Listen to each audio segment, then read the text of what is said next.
नमस्कार, IND impact में आपका स्वागत है। मैं हूं आपके साथ आकाश सेन और आज हम बात करेंगे उपचुनाव के रण की। जी हां, रण में दिग्गज आज से नजर आने वाले हैं। सीधे तौर पर अगर हम देखें तो जिस तरीके से उपचुनाव के रण का आगाज हुआ था, उसके बाद विजयदशमी के बाद अगर हम देखें तो दोनों ही दल अब जो है तेज गति के साथ जनता से कनेक्ट करने की कोशिश करेंगे। और यही कारण है कि अगर हम बीजेपी की बात करें तो जिस तरीके से बीजेपी की स्ट्रेटेजी कांग्रेस से अलग है, सत्ता और संगठन दोनों मिलकर काफी लंबे समय से जो है मैदान में है। लेकिन आज से अगर हम बात करें तो मुख्यमंत्री शिवराज सिंह चौहान जो है आज से खंडवा लोकसभा सीट पर धुआंधार प्रचार करने वाले हैं और इसके बाद लगातार मैराथन बैठकें भी वो यहां पे लेंगे कार्यकर्ताओं की। इसके अलावा अगर हम देखें तो कई रोड शो करने वाले हैं।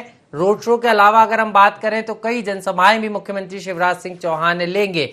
वहीं अगर हम बात करें तो स्टार प्रचारक भी जो है अब विजयदशमी के बाद जिस तरीके से बीजेपी ने पूरा एक रोड मैप तैयार किया था कि 15 तारीख के बाद से जो चुनावी रण है उसमें दिग्गज भी नजर आएंगे और तमाम वो स्टार प्रचारक, चाहे हम केंद्रीय मंत्री ज्योतिरादित्य सिंधिया की बात करें, नरेंद्र सिंह तोमर की बात करें, केंद्रीय मंत्री नरेंद्र सिंह तोमर या बात करें अपना मध्य प्रदेश के गृह एवं जेल मंत्री डॉक्टर नरोत्तम मिश्रा की। इसके अलावा कई जो केंद्रीय मंत्री हैं वो भी यहाँ चुनावी समर में जो है अपना दमखम दिखाते हुए नजर आने वाले हैं। लेकिन बड़ी बात यह है कि कांग्रेस भी इसमें पीछे नहीं है। कांग्रेस भी इस रण को अलग अंदाज में लड़ती हुई नजर आ रही है। अलग कांग्रेस की चुनावी स्ट्रेटेजी है और इसको लेकर पीसीसी चीफ कमलनाथ ने न सिर्फ पहले तैयारी की बल्कि 12 अक्टूबर से खंडवा लोकसभा सीट से पीसीसी चीफ कमलनाथ अपनी जनसभाएं का शुरुआत कर चुके हैं। लेकिन अगर हम बात करें तो 17 तारीख यानी कल से पीसीसी चीफ कमलनाथ भी रण में नजर आने वाले हैं। इसके अलावा दिग्विजय सिंह और तमाम जो स्टार प्रचारक हैं कांग्रेस के। और खास बात अगर हम देखें तो यहां पर कांग्रेस ने अपने पूर्व मंत्रियों और जो विधायक हैं उनको बड़ी जिम्मेदारी दी है और एक एक सीट पर जो है 4-4 विधायकों और कांग्रेस के सीनियर लीडरों का पैनल तैयार किया गया है जो यहां पर मोर्चा संभाले हुए हैं। लेकिन दिग्विजय सिंह एक बड़ा चेहरा है, मध्य प्रदेश के पूर्व मुख्यमंत्री है, उनको भी यहां जिम्मेदारी दी गई है। वो भी पीसीसी चीफ कमलनाथ के साथ जो है चुनावी सभाएं लेते हुए नजर आने वाले हैं। और इसको लेकर किस तरीके से दिग्गज दम दिखाएंगे उपचुनाव के रण में, किस तरीके से दिग्गज आमने सामने होंगे, किस तरीके से मुख्यमंत्री शिवराज सिंह चौहान और पूर्व सीएम दिग्विजय सिंह आमने सामने होंगे, इसी पर आज चर्चा करेंगे कि रण में दिग्गज। हमारे साथ खास मेहमान जुड़ गए हैं। चेतन सिंह जी है, बीजेपी का पक्ष रखेंगे, राम पांडे जी हैं, प्रवक्ता हैं कांग्रेस के। आप दोनों का बहुत बहुत स्वागत है। सबसे पहले राम पांडे जी आपके पास आना चाहूंगा। बीजेपी एक बार फिर अलग स्ट्रेटजी के साथ चुनावी रण में नजर आने लगी है और आज से बीजेपी ने धुआंधार प्रचार की शुरुआत कर दी है। कई दिग्गज अब जो है आने वाले दिनों में रण में नजर आने वाले हैं। कांग्रेस की क्या तैयारी? मुझे लगता है बीजेपी ने यदि रणनीति बनाई है तो ये तो रणनीति का पहला उनका नियम होगा कि महंगाई कम करना है जी। मतलब यदि जो 110 रुपए का जो पेट्रोल चल रहा है तो बीजेपी की रणनीति होनी चाहिए कि हाँ आप 30 रुपए का देंगे। बेरोजगारी दूर करना है, भ्रष्टाचारी दूर करना है, जो कोयले की समस्या है उसको दूर करना है, खाद के कारण किसानों पर जो लाठियां बरसाई जा रही हैं उसको दूर करना है और आए दिन जो जितने भी हड़ताली लोग हैं उन पर लाठियां बरसाई जा रही हैं उसको दूर करना है। बिजली, सड़क, पानी, ये रणनीति होती है। ये रणनीति बना रहे हैं झूठ बोलने की, तो ये रणनीति तो इनकी खानदानी चली आ रही है कि वहां जाके। और ये कोई दिग्गजों की लड़ाई नहीं है, ये लड़ाई है जनता की समस्याओं की, कि जनता की समस्याओं को आप निराकरण कर रहे हो या उनको बढ़ा रहे हो। जनता की सबसे बड़ी समस्या है महंगाई, बेरोजगारी। और ये जब महंगाई बेरोजगारी जो दोनों का कारण होता है भ्रष्टाचारी, जितनी ज्यादा भ्रष्टाचारी बढ़ेगी, जितना ज्यादा भ्रष्टाचार बढ़ेगा उतनी बेरोजगारी बढ़ेगी, उतनी महंगाई बढ़ेगी। तो चुनाव होने जा रहा है मुद्दों पर। ये शिवराज सिंह जी की या किसी की शक्ल पर नहीं हो रहा है, शक्ल तो इनकी कोई जनता देखनी नहीं चाहती है। राम जी, मुद्दों पर चुनाव है, यही कारण है। मैंने यही पहला सवाल ही आपसे ये पूछा कि कांग्रेस की क्या तैयारी है। आप ये तमाम चीजें बता रहे हैं, ये जनता के बीच ले जाएंगे और किस तरीके से जनता से कनेक्ट करेंगे?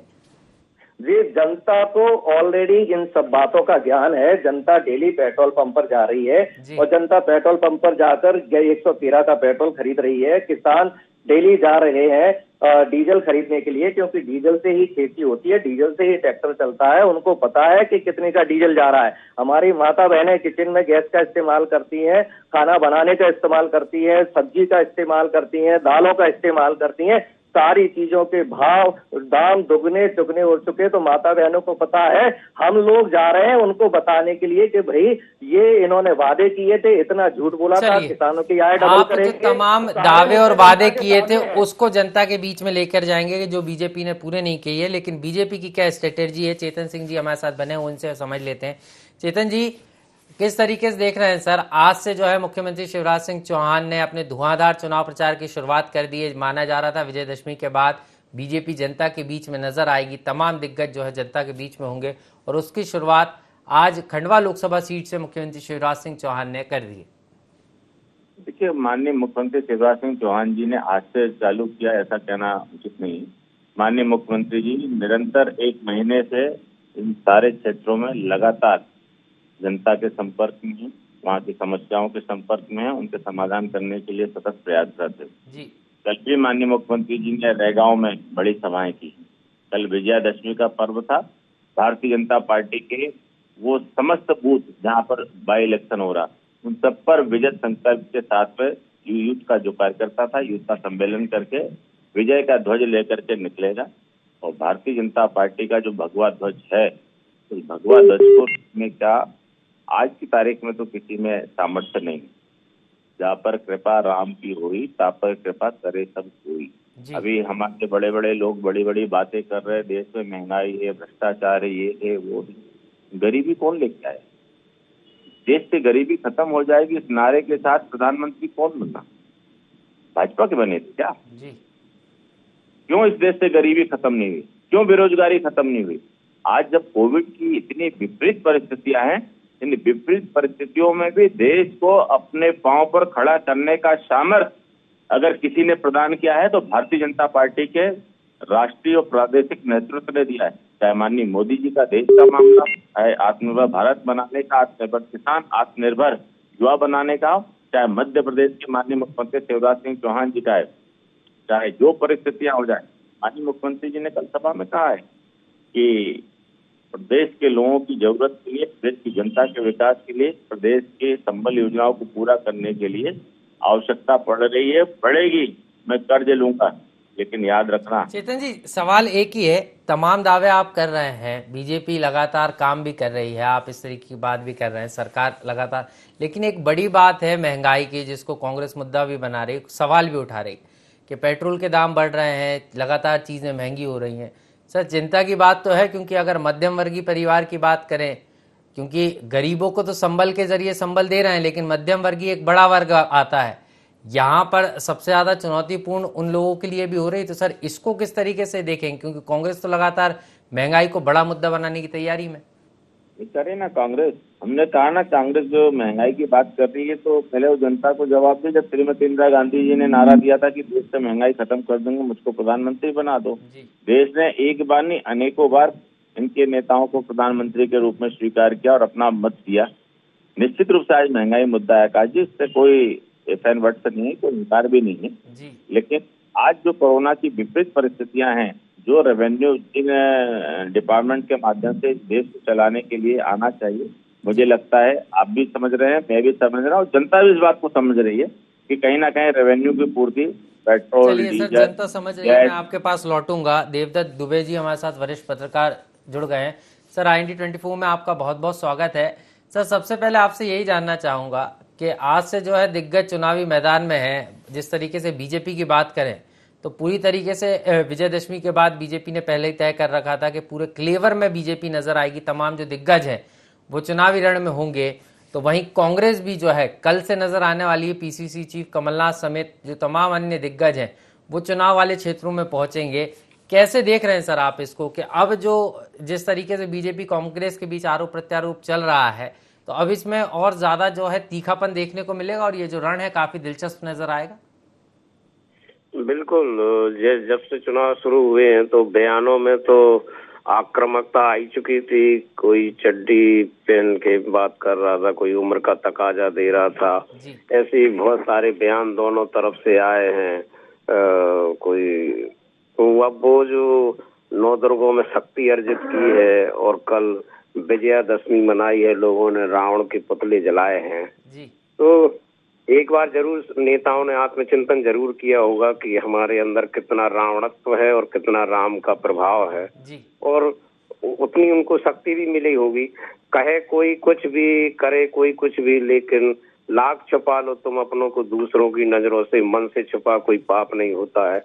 तो ये नेताओं की शक्ति जो उन्होंने अर्जित की होगी राम के रूप में, और जो रावणत्व को मारने के लिए किसको कितनी शक्ति मिली है, उसका उपयोग आज से मैदानी जंग में भाजपा और कांग्रेस के नेता करेंगे। और जनता पर प्रभाव उसी का होगा जिसके अंदर कुछ ना कुछ अंदर से सत्य तत्व की स्थिति अच्छी होगी, तो उसकी वाणी में, उसके चेहरे में असर आता है। कोई कितनी भी बड़े मेगा शो कर ले, कुछ भी कर ले, लेकिन अंततः तो सत्य ही संप्रेषित होता है।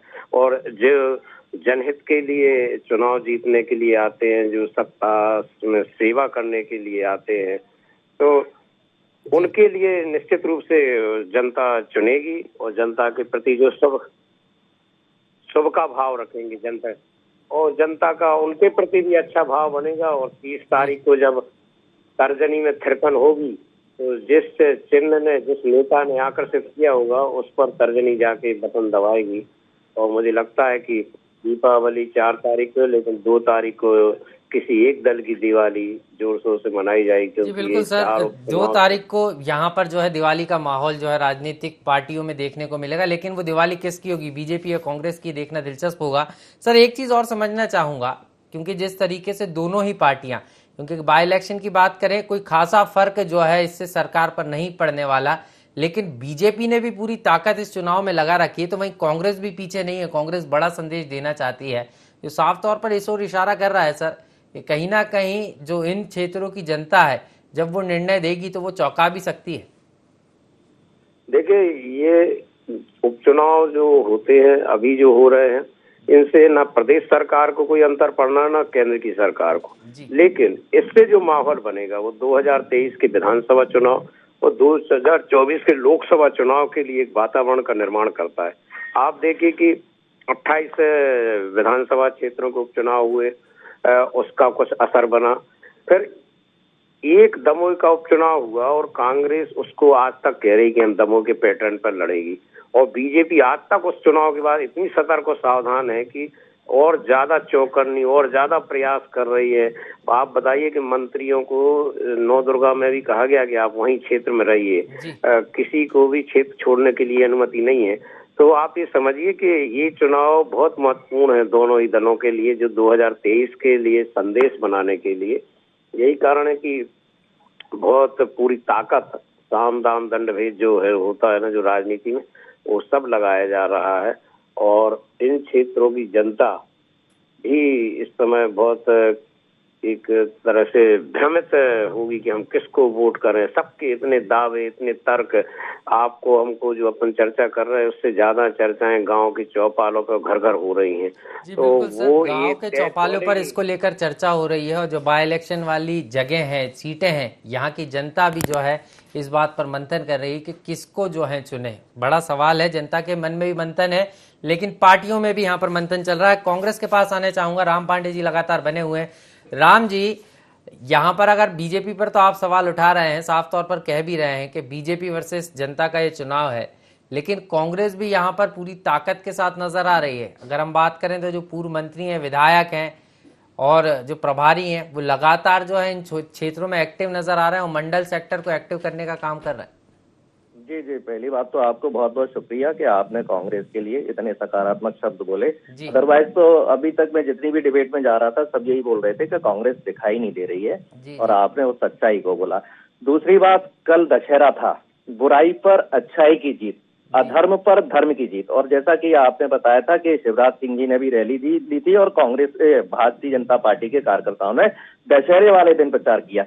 अब आप देखिए, बुराई पर अच्छाई की जीत। और कल पूरी मध्य प्रदेश में शराब की दुकानें रात के 12 बजे तक खुली रही। ये इनका दोहरा चरित्र है कि नहीं? एक तरफ तो कह रहे हैं अधर्म पर धर्म की जीत, बुराई पर अच्छाई की जीत, और कल कम से कम इनको शराब की दुकानें बंद करना थी। शराब की दुकानें खोलकर ये क्या संदेश दे रहे हैं कि हाँ भैया बुराई करो।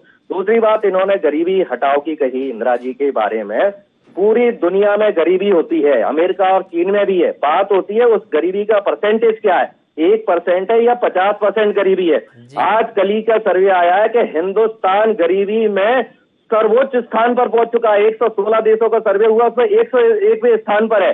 तो ये गरीबी इतनी इन्होंने बढ़ा दी है। 2014 के पहले करीब 15-16 करोड़ गरीबों को राशन मिलता था, जो 80 करोड़ हो चुके हैं। तो इन्होंने गरीबी कितनी बढ़ा दी है, इससे ये पता चलता है कि गरीबी के प्रति ये कितने सतर्क है। और वो जो कांग्रेस ने दिया था खाद्य सुरक्षा अधिनियम, उसके माध्यम से गरीबों की सेवा तो हमेशा होती रहेगी। कांग्रेस ने हमेशा जो भी काम किए गरीबों के लिए किए। और जहां तक ये चारों विधानसभा उपचुनावों की बात है, पूरी ताकत से कांग्रेस अपना काम कर रही है, प्रयास कर रही है, मंडलम हो, सेक्टर हो, बूथ हो, हर तरह से। लेकिन कांग्रेस ऐसे झूठे बड़े बड़े वादे नहीं करती है कि सारी सीटें हम जीतेंगे, 200 के पार जीतेंगे, 400 के पार जीतेंगे। ये तो जनता के हाथ में होता है परिणाम देना, प्रयास करना हमारा काम होता है। पूरे मन से प्रयास समझ लेता हूं, आप तो प्रयास कर रहे हैं। चेतन जी हमारे साथ लगातार बने हुए। चेतन जी, कांग्रेस एक बार फिर से बीजेपी पर आरोप लगा रही है कि 16 से 15 करोड़ देश में जो गरीब थे उनको बढ़ाकर 80 करोड़ करने का काम बीजेपी ने किया है, लेकिन आप लोग तो कह रहे हैं हमने हक दिया है। अगर कांग्रेस को लगता है कि भारतीय जनता पार्टी देश भर में गलत काम कर रही है, 80 करोड़ लोगों को मुफ्त खाद्यान्न दे करके गलती कर रही, तो कांग्रेस को उसका विरोध करना चाहिए। कांग्रेस विपक्ष की नेता है ना, क्यों नहीं विरोध करते? एक तरफ आप हमारी नीतियों की आलोचना कर रहे, दूसरी तरफ आप विरोध भी नहीं कर रहे, तो आप समर्थन में हो या विरोध में? ये तो देश की जनता को समझ में आना चाहिए ना जी। और अच्छी बात, हमारे मित्र जो कह रहे हैं कि हमारे समय में गरीबी बढ़ी है, तो मैं इनको जानकारी देना चाहूंगा। यहाँ गरीबी बढ़ी है, आप कह सकते हो किसानों को सम्मान राशि चाहे राष्ट्र स्तर पर हो चाहे देश के स्तर पर हो, दोनों ही सरकारें दे रही, तो आपको उसका विरोध करना चाहिए ना।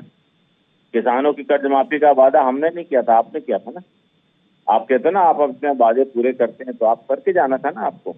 आपने कहा था कि हम बेरोजगार नौजवानों को 4000 रुपए का महंगाई भत्ता देंगे, 4 लोगों के नाम आप नहीं दे पाए आज दिन तक। मुझे लगता है करनी और करनी में बहुत अंतर है। आज अगर हमारी सरकार शिद्दत के साथ अगर गरीबों की बात कर रही है, कल माननीय मुख्यमंत्री जी 2.5 लाख इस मध्य प्रदेश के लोगों को मकान आवंटित करके उनको मालिकाना हक देने जा रहे हैं। आपकी सरकार क्या सोचती रहती, क्यों नहीं किया? देश की जनता को मूल अधिकार, आज दिन तक उनके हक की लड़ाई हमारी सरकार को लड़नी पड़ रही। सरकार में बैठने के बाद हमको लड़नी पड़ रही। जब आपने देश का संविधान, आप कहते हो देश को आजादी आपने दिलाई, संविधान आपने बनवाया, तो ये कमियां आपने क्यों छोड़ी? मनरेगा की योजना लेकर के आप आए देश में, क्यों लेकर के आए थे? अगर इतना सामर्थ्यवान देश था तो आपको इस तरह की योजना ही नहीं लानी चाहिए। जहां तक रही हमारी सरकार में 80 करोड़ लोगों को खाद्यान्न, तो कोरोना की इन परिस्थितियों में हर आदमी टूटा है। आप कहते हो कि नहीं हर आदमी बढ़ा है, तो वेलकम है आपके विचारों का। और आप कह रहे हो कि इस देश की इकोनॉमी घटी है, तो 67,000 के ऊपर देश का सेंसेक्स जा रहा है शेयर बाजार का, 67,000 के ऊपर जो सेंसेक्स। चलिए मान लेते हैं बीजेपी ने तमाम चीजें की हैं, लेकिन सर इतनी चीजें करने के बाद भी अगर हम उपचुनाव की बात करें तो जिस तरीके से हमारे वरिष्ठ पत्रकार सर भी बता रहे थे कि यहाँ पर बीजेपी ने पूरी ताकत लगा रखी है सर, और कहीं ना कहीं आप मौका कांग्रेस को भी नहीं देना चाहते, क्योंकि आप भी ये जानते हैं कि अगर कांग्रेस को मौका मिल गया तो फिर कांग्रेस 2018 जैसा कुछ कर सकती है। यही कारण है कि इस चुनाव को आप अलग स्ट्रेटेजी और अलग पूरी ताकत के साथ लड़ते हुए नजर आ रहे हैं। आकाश जी थोड़ा सा बैक में जाइए ना। जब पिछली बार नगर निगम के चुनाव थे, माननीय मुख्यमंत्री जी पार्षदों के लिए वोट मांगने भोपाल शहर की गलियों में गए थे, याद होगा आपको शायद। जी बिल्कुल। कांग्रेस और कांग्रेस के बड़े नेता क्या कहते थे कि मुख्यमंत्री को सड़क पर उतरना पड़ रहा, गलियों में जाना पड़ रहा, और तब माननीय मुख्यमंत्री जी ने क्या कहा था कि मेरा कार्यकर्ता अगर छोटे से संकट का भी कहीं समाधान नहीं कर पाऊं, छोटे से संकट को फेस करे और मैं घर में बैठ जाऊं, छोटा सा चुनाव लड़े, वो युद्ध करे, और मैं श्यामला हिल्स में बैठ करके नहीं मैं चीफ मिनिस्टर हूं, नहीं जाऊंगा। मैं उस पार्टी का हूं जहां पर ये सामर्थ्य संस्कार दिए गए हैं कि अगर छोटा सा भी युद्ध हो, वैचारिक हो, राजनीतिक हो, उन सब पर हमारा नेता जाएगा। आप तो इस चुनाव की बात कर रहे, हैदराबाद के नगर निगम के चुनाव में इस देश के गृह मंत्री माननीय अमित शाह जी गए थे, नहीं गए क्या? तो भारतीय जनता गए तो थे, लेकिन आपने जिस संकट की बात कही वही संकट समझना चाह रहा हूं मैं।